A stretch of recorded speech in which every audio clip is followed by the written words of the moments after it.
Kaya naman mahigpit ang seguridad na ipatutupad ng COMELEC para mabantayan ng husto ang mga gagamiting ACM sa May 12. Nakatutok live si Jasmine Gabriel Galban. Jasmine?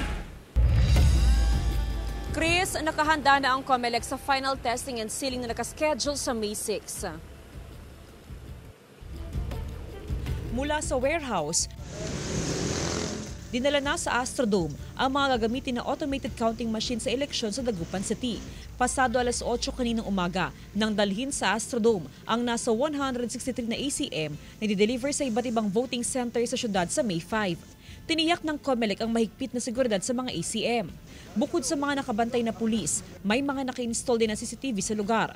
Magsagawa rin ng random inspection sa lugar simula ngayong araw hanggang sa Lunes. But after today, isisil ho namin lahat ng mga entry points dito sa Astrodome para wala hong makakapasok. Sa nalalabing may isang linggong pangangampanya ng mga kandidato, payo ng COMELEC na manatiling mahinahon ng mga kandidato, lalo na ang mga taga-suporta. Sana mag-focus na lang tayo sa ating mga plataforma. No?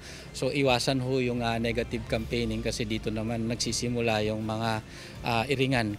Samantala, simula ngayong araw, ipinatutupad na ng COMELEC ang ayuda ban. Bawal ang lahat ng klase ng ayuda hanggang sa araw ng botohan. Kabilang ang pagbibigay ng AIX, tupad, 4-piece at AKAP. Pag ginamit pa kasi natin ito, magko-consider siya na abuse of state resources. So ang mga binabantayan ngayon, hindi lang siya sa vote buying, kundi yung abuse of state resources. Ayon sa COMELEC, mahaharap sa kaso ang magbibigay ng mga ayuda sa mga nabanggit na araw. Chris, matapos na maibiyahe sa probinsya ng Pangasinan, yung mga ACM ay nakaschedule naman na dumating ang mga official ballots na gagamitin sa araw ng eleksyon. Chris? Maraming salamat, Jasmine Gabriel Galban.